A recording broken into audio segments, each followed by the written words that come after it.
Hello everyone, good afternoon. My name is Jay Gu, and today I will be talking about external memory data structures for tables and graphs. So I'm the co-founder and now software engineer at Dado. I have a master's degree in machine learning from Carnegie Mellon University.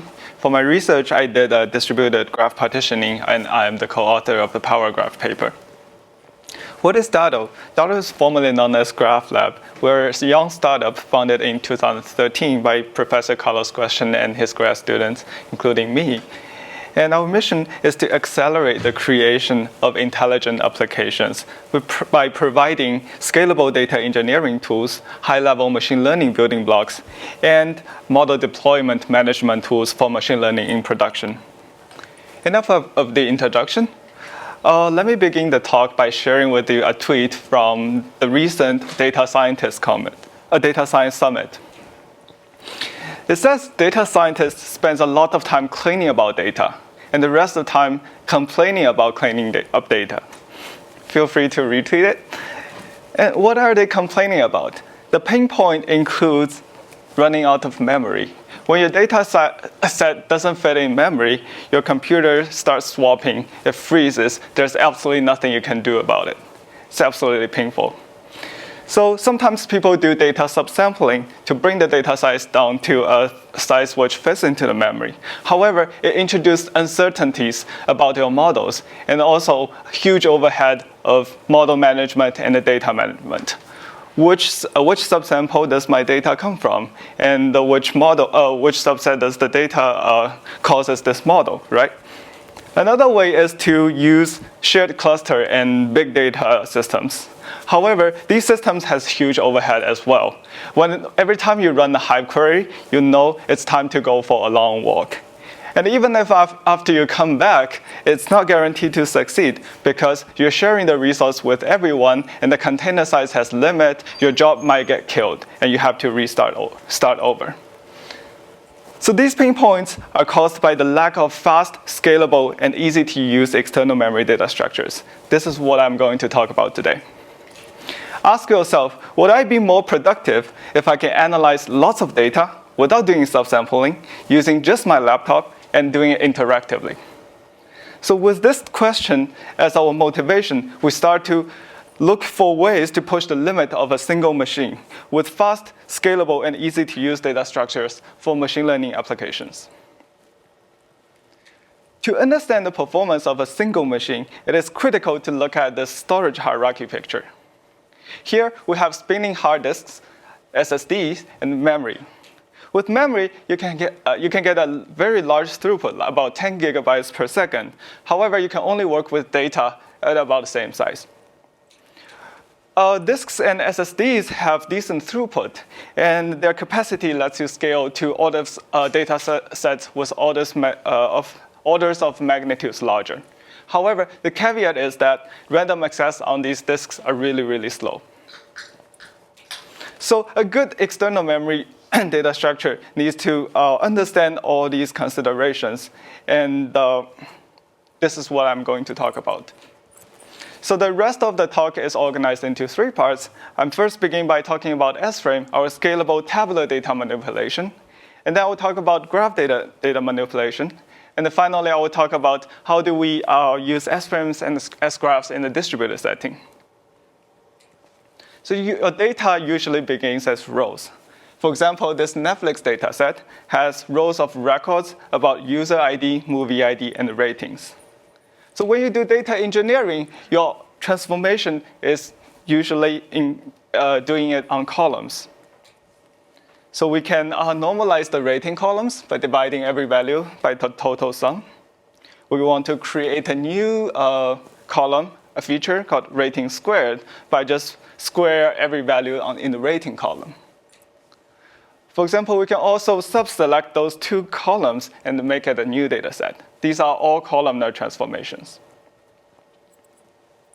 So the first class citizen of our SFrame is called S-array, or scalable array, which is built for representing a single typed column. S-array is backed by disk, and it's immutable. Once it's written onto disk, it's never going to change.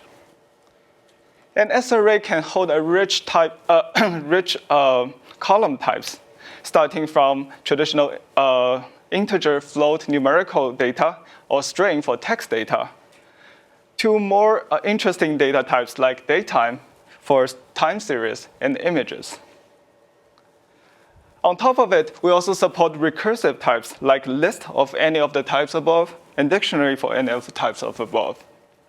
List and dictionary allows us to easily work with JSON list and JSON array.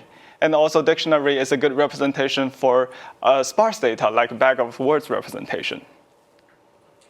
So these designs are driven by a real-world use case. Looking at this Yelp review data, we can read this into SFrame in just one line of read CSV, and all the columns are automatically parsed.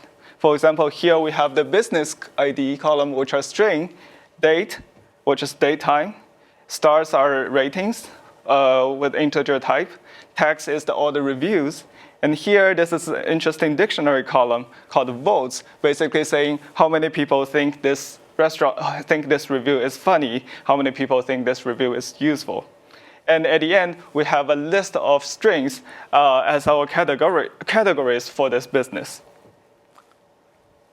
So with S-array, S-frame representation is really simple. You can think of it as a dictionary which maps a column name to an data which is stored in an S-array. So for instance, when we load an S-frame, S-frame is just a collection of column names pointing to the data. We can load a similar S-frame and then assign a column from one of the S-frame to the other. This is simply by creating a new entry in the dictionary and it points to the data which is on the disk. So this representation is very simple, but it's highly scalable. In fact, there's no real number of row limit for how many rows an S-frame can store, as long as you have enough disk.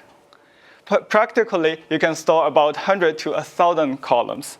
The reason for the column limit is because S-arrays are files, and there are a limit number of file handles you can open at the same time for on your system. So the largest S-frame we have tried has about 1,000 columns and 10 billion rows. This is in total 10 trillion dense numeric values. And today I'm going to show you this in real.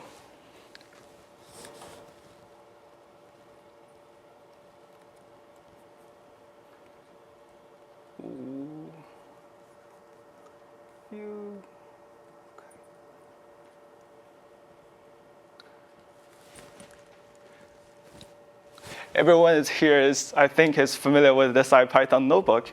SFrame or our product GraphLab Create is a Python package. We begin by import the package, GraphLab, and then we load this data from disk. Let's print how many rows and columns there are. 950 columns and close to 10 billion rows. Let's quickly look at the content of this data. So this is a big synthetic data set representing a biological data set. We have a response column Y and a bunch of numerical columns for the features. They are a bunch of zeros and ones, and also we have float columns at the end. Lots of columns. So here we just printed the first 10 rows. And now let's do a columnar operation. Let's take this feature called pre-cons and compute the variance of it. So calculating the variance of 10 billion values only take 0.03 seconds. Let's do some feature engineering by creating a new feature called this reflects A or G by doing an OR operation, which is a vectorized operation between two columns. And the result is assigned into a new column called reflects A or G. This is very fast, almost instantly. And then we can delete this column, which is for free. SFrame can scale to this large data set. But even more exciting, we can scale all the NumPy to the same scale by using SFrame back as its backend. So here's how it works, our NumPy integration. You import a regular NumPy, and you import graphlab.numpy. After that, let's dump this entire SFrame with 10 trillion numerical values into a NumPy array. So let's print out the type of this NumPy data variable, which is the numpy.nd array. And the size is 9.3 billion by 950. And let's do a quick calculation about how much memory it would take if you would store it naively. It takes 6.4 terabytes of memory. It's even bigger than the entire disk space we have on this machine. This is probably the world's largest NumPy array you have ever seen. And yet, we can do our standard NumPy operations, like indexing, like changing the values of the first row into 1. And after you look at it, the first row has been changed to all ones. And we can even run scikit-learn algorithms on this big NumPy array. And here, for the interest of time, I'm only doing it on a 100,000 subset of this data. So we have this scikit-learn model linear SGD classifier running on the data. So this is super awesome. Let's dive a little bit into how we make this happen. The first secret sauce is called lazy evaluation and query optimization. By lazy evaluation, we want to avoid writing to disk whenever possible.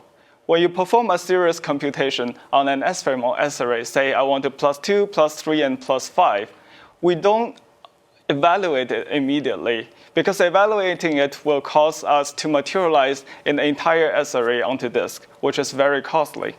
Instead, we build this chain of operations. We remember the computation rather than evaluate them immediately. And only until you want to ask for the result do we carry out the entire computation graph at once. This avoids to writing to disk whenever possible. Also, because we have this query plan laid out in front of us, we can perform all sorts of classic SQL type query optimization to make it even more efficient. Here's an example of lazy evaluation. Let's load up an SFrame, which is a source node of an SFrame stored on disk. We project one column, or select one column called rating. We apply ×2 on this rating column. And then let's put it back into the SFrame again. And then we project it out and compute a sum on top of it. So all of these is, we can perform this entire computation without creating new SArrays. And with query optimization, we can merge all the nodes that are mergeable, or we can push, filter, and project upwards, and push joins downwards to make it more efficient. So this is the optimized query plan that we are really using at the end. So it's just taking an SArray source for each value multiplied by 2, and then you sum them together. So this is a more crazy example of a query plan before optimized and after optimization. This makes SFrame really, really efficient. On a benchmark from the Berkeley AMP Lab, for this query, which is about select 2 columns from a table, and then do a logical filter with PageRank greater than 100. So SFrame is comparable to all those big data systems, and it's even faster than Redshift, which keeps things in memory. This is not the end of the story. All those systems are running on 5 machines, whereas GraphLab Create only runs on 1 machine. OK, so this is about the computation side of SFrame. Now let's look at the storage side. The second secret sauce which makes SFrame so efficient is what we call the type-aware compression. Because each column stores data of the same type, we can use compression algorithms that best suits the column type. For example, for integer data, we use frame of reference encoding or delta encoding. For float or datetime, we cast it to integer and reuse the integer compression. For string, if you don't have many unique values, we can replace the string with a dictionary or with the ID inside a dictionary. This is called dictionary encoding. And of course, for images, we can use JPEG or PNG encodings, which is way more efficient than using a 2D array naively. So looking at this Netflix data set with 100 million rows and 3 integer columns, if you store it on disk naively as text, it takes 1.4 gigs of RAM. If you load it into pandas data frame, it's even bigger. It's 3 gigabytes. If you store it in SFrame, it's 160 megabytes. And it's even better, even smaller than the gzip data on the raw gzip on the raw data, because we have this column type aware compression, whereas gzip only is a general purpose compression algorithm. Now let's remember the storage hierarchy with these throughput. If we have 10x compression ratio, the effective throughput of these hardwares are increased by an orders of magnitude, which makes them even closer to the memory speed. So this is the second secret sauce of SFrame, type-aware compression.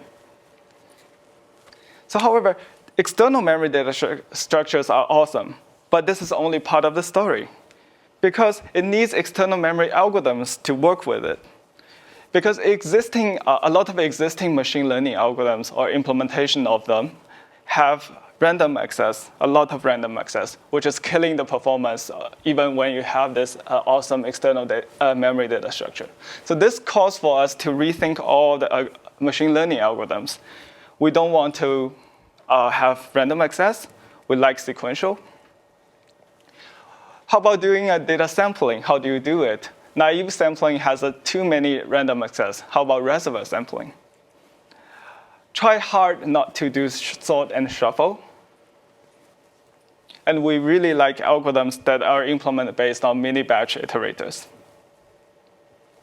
So with these in mind, we implement a wide range of machine learning algorithms, which are external memory data structure friendly.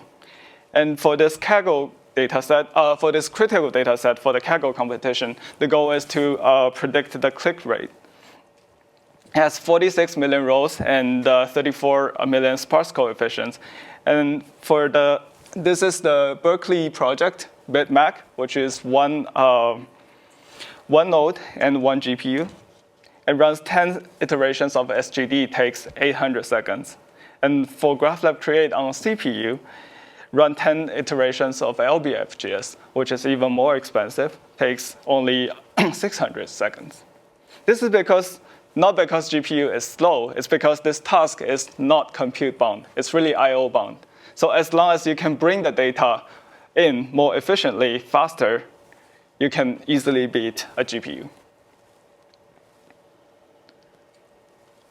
SFrame is also built with usability in mind. So it's a Python API. We will have R soon.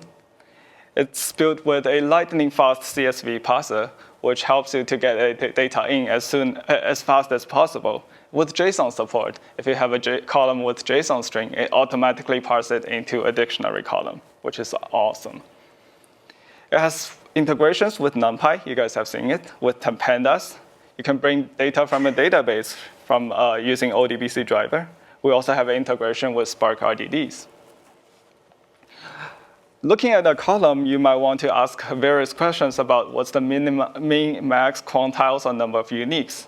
We have one pass of sketch summary, which does one pass of the data and gives you all these answers. Also, finally, it comes with nice visualizations, which I can show you offline. So in summary, in one sentence, SFrame is this compressed column table supporting rich data types using type-aware compression and lazy evaluation to achieve high throughput and interactive speed on large data.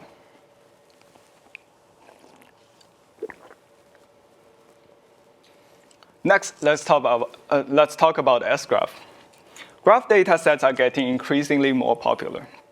Graph encodes relationships between people, facts, ideas, and interests. Graph can be really big. A big graph contains trillions of vertices and edges and rich metadata. And we built this SGraph, which is an immutable disk-backed graph representation. supporting arbitrary attributes for vertex and edges, and it's optimized for bulk query access, like getting the neighborhood of 5 million vertices. It is not optimized for fine-grained queries, like get the neighborhood of 1 vertex. How do we build SGraph? SGraph is built on top of SFrames. The layout works this way. First, we partition all the vertex data into a collection of SFrames. In this case, let's say 4 SFrames. The partitioning can be arbitrary. We just use a simple hash function to hash a vertex ID into a partition ID.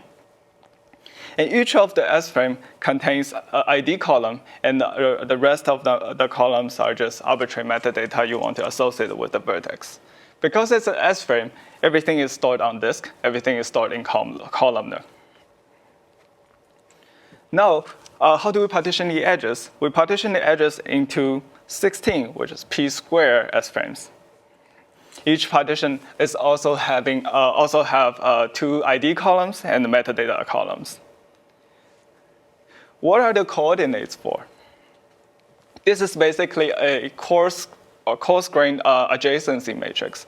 If you look at the edges that are in partition 2, 4, it only contains vertices from partition 2 to partition 4.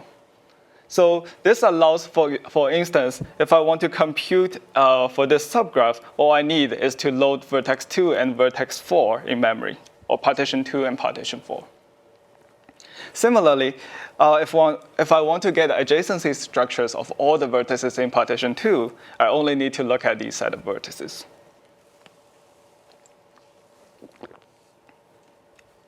Sorry, edges. Finally, this is very important. SFrame append is 0 cost. You can easily append multiple SFrames, and they are lazily concatenated together. So this allows us, for example, to represent the entire vertex table as a single SFrame by doing a 0 cost concatenation of all the vertex SFrames and all the SFrames for edges. So the API for data engineering on graph looks exactly data engineering on tables. For example, we can sum all the page ranks on the vertices by doing g.vertices pagerank.sum. This is exactly what you would do for tables, even though the vertex has all those is partitioned into a collection of SFrames. So we hide all the implementation details, which allows you to seamlessly transition from graphs and between graphs and tables.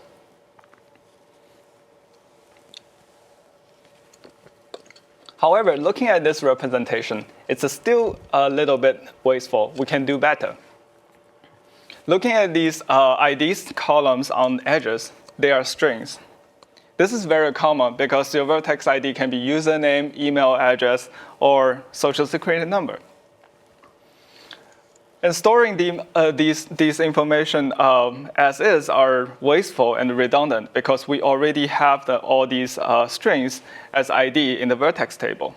So what we do is for each vertex partition, we can use the row ID, which is the implicit numbering, and just replace the source ID and destination ID in edge SFrame with these integers or offset in your partition. So this results in an extremely compressible format for our edges. Usually you have a lot more edges than vertices because all integers are very small. So for this common crawl web graph with 3.5 billion vertices and 128 billion edges, this is the largest available public graph. Store it naively would cost 2 terabytes of memory or disk space. With this awesome compression, it only takes 200 gigabytes. So this is, again, about a 10-to-1 compression ratio. Also increase the throughput of our graph algorithms. On one EC2 instance, R3X large, and one SSD, we can perform PageRank on this big graph at a speed of 9 minutes per iteration. And connected components run until convergence takes about an hour. There is not really any general purpose library today can achieve this on a single machine, even distributed. So in summary, for the SGraph, all you need to remember is this picture of this simple graph layout. This allows us to optimize for awk query, and with this implicit edge IDs and compression comes free with SFrame, we can achieve very high edge throughput. And also you can do graph data engineering as easy as table data engineering.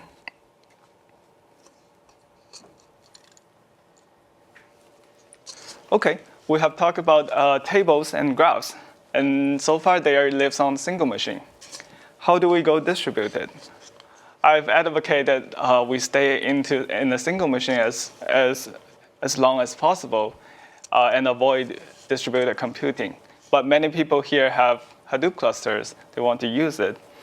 And doing distributed allows you to train on even larger data set with even faster speed. So let's see how it works in the distributed setting. Say you have this one machine, and you want to make one pass over the data. It takes 100 seconds. With two machines, each machine have half of the data. Now, making one pass over data takes half of the time. You essentially have parallel disk. However, this is only for embarrassingly parallel tasks, like map. For a lot of machine learning algorithms, this is not that simple. Usually, it comes with this pattern. You start with your data set. Each machine do a sweep over its part. And then you synchronize the parameters. And then you do this again and again until the parameter convergence. So the first part is to make sure the data is evenly partitioned onto your nodes, and we can achieve this embarrassingly parallelly. And the second part is we want to talk as fast as possible. So on top of SFrame, we also build a very fast RPC communication layer, which allow us to do efficient communication about those parameters. So remember that critical data set, which is for Kaggle. It's the subset. For a full data set, which is 100 times larger, with 16 machines, we can run to full convergence in barely minutes. Note that you can still do it on a single machine. It just takes an hour. We achieve linear speed up by using this parallel disk plus efficient communication. So this is about machine learning, distributed machine learning on SFrame. What about distributed graphs? Graphs are even trickier to run in distributed. This is because graph partitionings are challenging. So here, we just take the SGraph, all those edges, and then evenly partition them onto each of the machine. So each vertices will appear no more than, because of this adjacency structures, each vertex will show up on no more than 2 square root of p minus 1 machines. This is the total amount of communication. This is the upper bound of the communication you will have while doing graph computation. So here's the slides from a couple years ago about Power Graph, maybe 3 years ago. So we run on this Alta Vista web graph with, I think, 32 machines, which has 6.6 billion edges at a speed of 7 seconds per iteration for Pagerank. And today, with new partitioning algorithms and efficient external memory data structures, with 16 machines, we can run a much larger common crawl web graph at the speed of 45 seconds per iteration. That is 3 billion edges per second. So to conclude, we talk about efficient memory data structures that are key to the productivity of data scientists. We described the SFrame and SGraph that scales to terabytes of data or hundreds of billions of edges of graph on a single machine at an interactive speed. Finally, we can run faster and scale to even larger data sets when reusing these data structures in distributed setting. So finally, I want to say that at Data, we care about performance deeply. But it is not just about speed or scaling, because it's really easy, especially for large companies, to throw a lot of machines to reach the speed, to solve the problem or beat some benchmarks. At Data, when we think about performance or scalability while building systems, it's about doing more with what you already have. Thank you.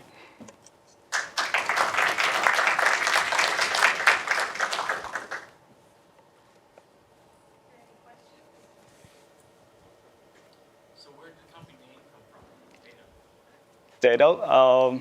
Data, I believe, is Portuguese Spanish. Data in Portuguese Spanish.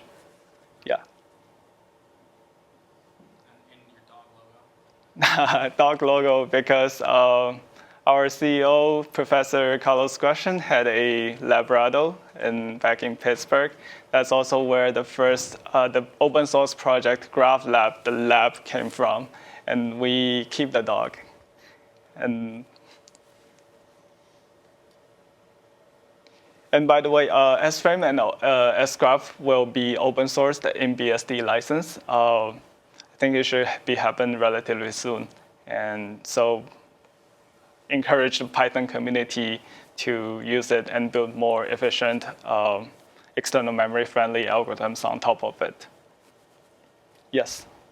So how straightforward is it to develop a new machine learning algorithm and put it on there? Do you have to get into the bowels of the code in a different language than Python, or can you do it in Python? Good question. SFrame and SGraph, the backend is built in C++ for performance. And the Python is just a front-end language that interfaces with the backend. To develop efficient algorithms on top of SFrames, we have SDK, C++ SDK, which you can write algorithms that interfaces with an iterator from SFrame. That's what I'm advocating for, more mini-batch iterator-based machine learning algorithms.